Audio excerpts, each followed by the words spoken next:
in the weight room or meetings, lead the best way you can, and just always kind of lead through work first, and always kind of build upon that in terms of what you do as more of a vocal leader, and showing your confidence in other areas too.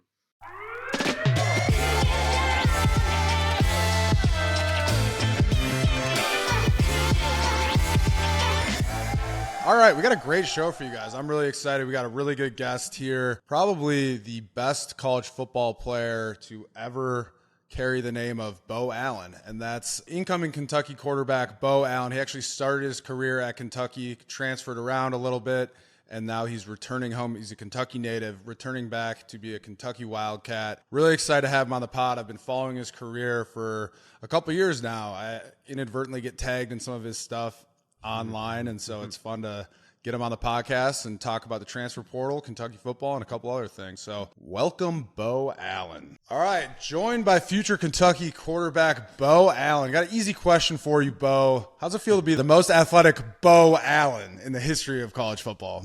I'm not sure if I am, but that's a good honor to have. Feels pretty good. Absolutely the most electric Beau Allen in the history of the game. I can assure you. I've been kind of following along. It's been really fun to follow your career. I think we kind of linked up on Twitter like back in, 2019 or 2020 when you were originally getting recruited to Kentucky. So always fun to follow along my long-lost brother. Oh, definitely. Fax and I, when we were in college, it was just such a different atmosphere, right? When you wanted to transfer, you had to sit out for a year. It was a whole, there are all these hoops you have to jump through. And now, you start off at Kentucky, transferred to Tarleton State, and then transferred to Georgia Southern, and now you're on your way back to Kentucky. I was wondering if you could just kind of walk us through what the transfer portal is like, because it's such a different atmosphere than what we're used to. Yeah, I mean, really, I imagine it like there's just no length of a contract. It's just constant, probably free agency if you wanted it to be that way. I think there's a lot of great things about it and a lot of bad things about it, honestly. I think I've taken advantage of it. I really don't know how I personally feel about it sometimes.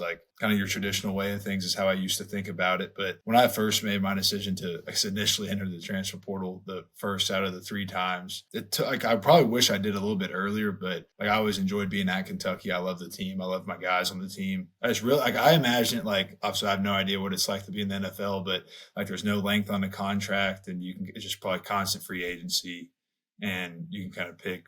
I know, and there are kind of some rulings in terms of if you haven't graduated, how many times you can do that. But really, other than that, it's pretty, you can kind of, if you wanted to, you can leave almost at any point. It seems like it's the wild, wild west, in terms of the transfer portal, the NIL. We are monitoring a little bit how many people, declared for the transfer portal on that first day. And I think you were one that entered the transfer portal on the first day this year, right? And it's like, can you just talk about so what are some of these cons? Because everyone talks about how it's great because, if you get a new coaching staff or if you have a situation where you need to transfer closer to home, you have that availability. But I feel like people don't necessarily talk about some of the cons of the transfer portal. Yeah, absolutely. I think like some cons I've seen in the past is I've done this 3 times, and really the first time I did it was probably the time that I didn't really have a true plan. I knew I wanted to get somewhere and have an opportunity to play, but I really had no idea where that was going to be.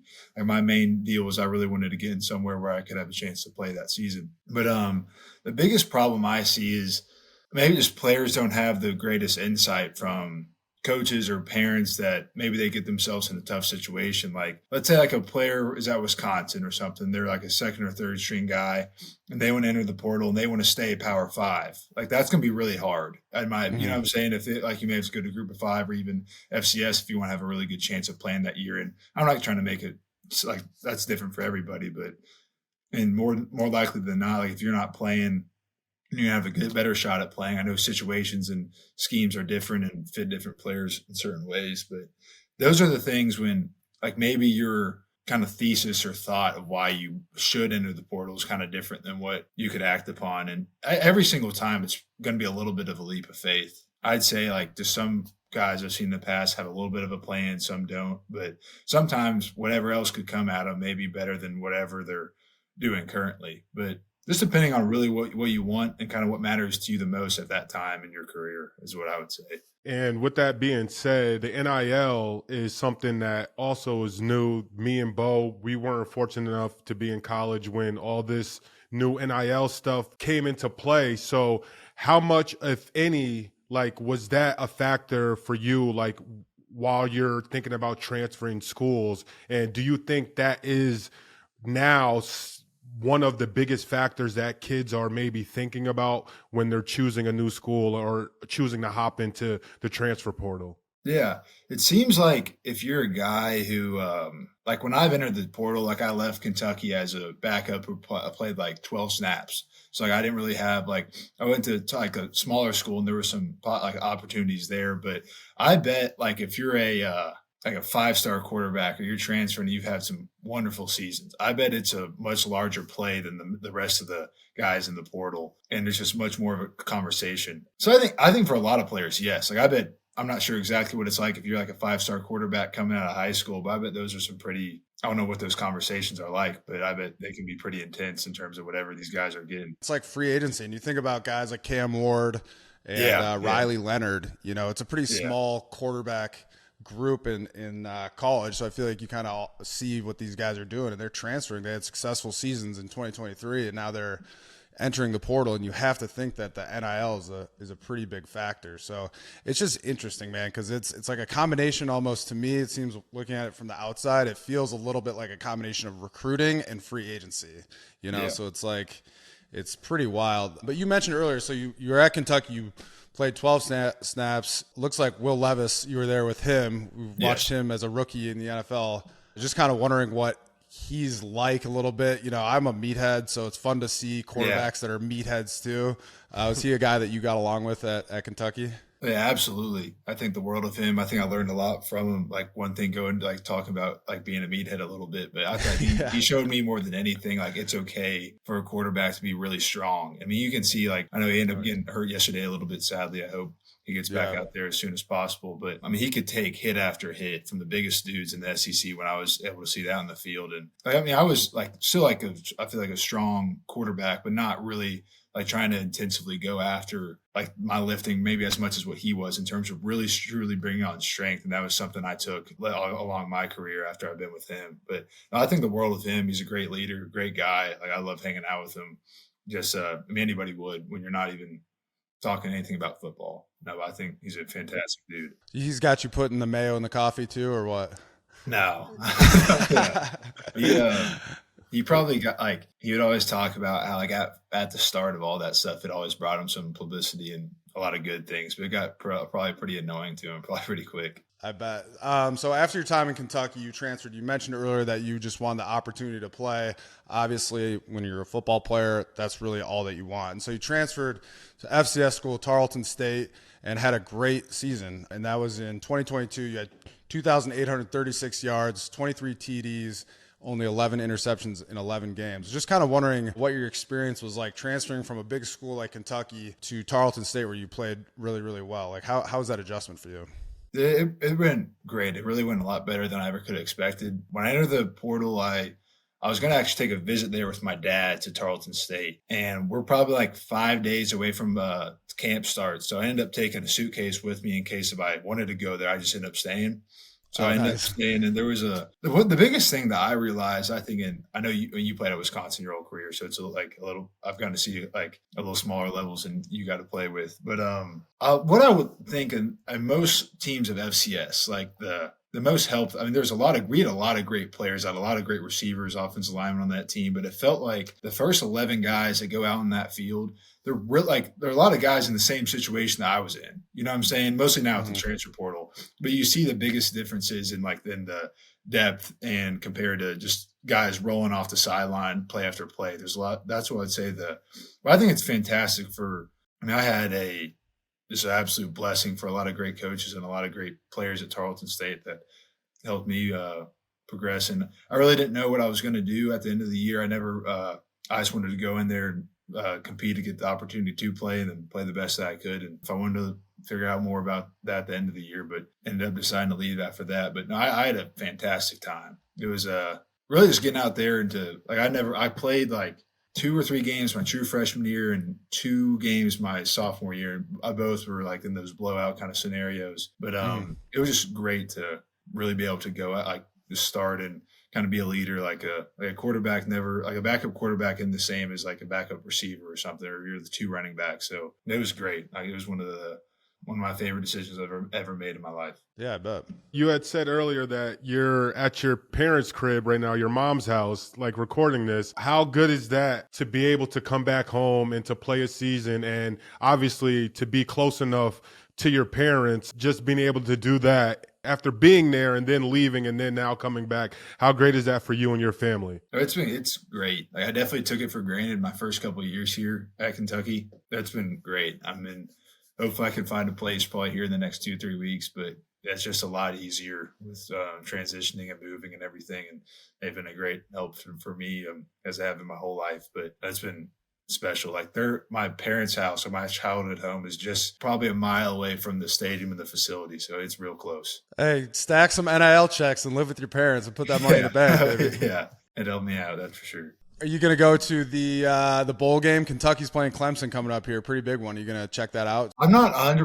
I'm not 100% for sure yet, but I was thinking about it. It'd be kind of fun to go there as a fan a little bit. I think I'm probably going to go. I hope to go over to practice over here in the next couple of days, but I'm not for sure if I'll go to the game or not. Got it. Well, you're part of this number 10 transfer rating for, Kentucky's upcoming class. And like I said, man, it's wild to me that, you have recruiting class rankings and now they're starting to release all these transfer rankings as well. It's like two separate identities. So you're a big part of that, which is very exciting. But a little bit of a different question here is wondering who's your favorite guy that you've played with? We all have our buddies in college. And I feel like for whatever reason, that college bond, when you play with those guys, like it just feels a little bit different than the relationships you create in the NFL. So who are some of your favorite teammates you've had? Because you've been at a lot of different stops.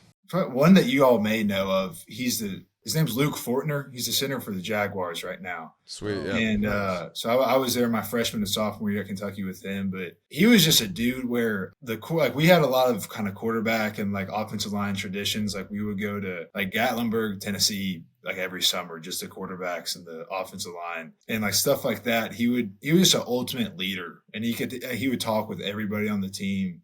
Like if you were a walk-on freshman that knew two people on the roster and he was a 6-year senior center who ended up getting drafted, like he would talk to everybody the same way. He was a fantastic dude. I thought the world of him. A really smart guy too. I think he got like 2 masters while he was here too. Wow. So, I know. Yeah, he's a special guy. Really impressive. In his second year as an O-lineman for the Jags. Jags are having a pretty good year, so I'm sure it's fun for you to watch his success. Yeah, absolutely. So speaking of the NFL, like I keep saying, I feel like quarterback, one of my really good buddies, his name's Ryan Griffin. He's a backup quarterback for the Bucks for a long time. So it's been fun for me to kind of, talk to him. And what I'm learning in the quarterback circle, it's kind of a tight-knit community, So I'm just curious to see who maybe a quarterback that you want to emulate your game after in the NFL, or else a college football quarterback that you've really enjoyed watching might be. Probably like one of the first ones that comes is probably like Baker Mayfield. I think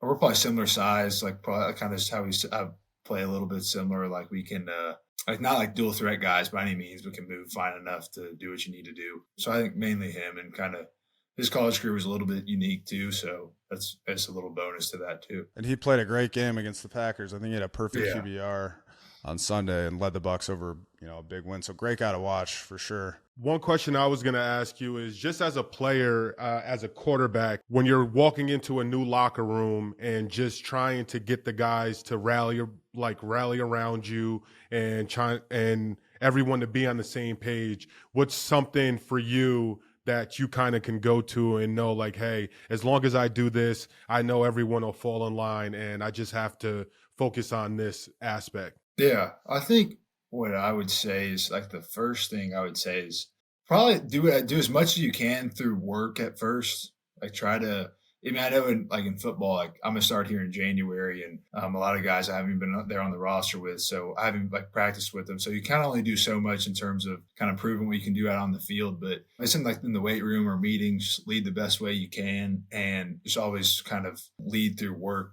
first, and always kind of build upon that in terms of what you do as more of a vocal leader, and showing your confidence in other areas too. Yeah, what would you say, like when the quarterbacks came into your all's locker rooms in the past? I was going to say, this is kind of before all the transfer portal and stuff, but my sophomore year, Russell Wilson transferred into Wisconsin from NC State. Yeah. And my locker is right next to his, and I'll never forget, this fucker came in every day with a button down and khakis, and we're like, what the fuck is going on? Like, we're all wearing issue gear, you know, every single day.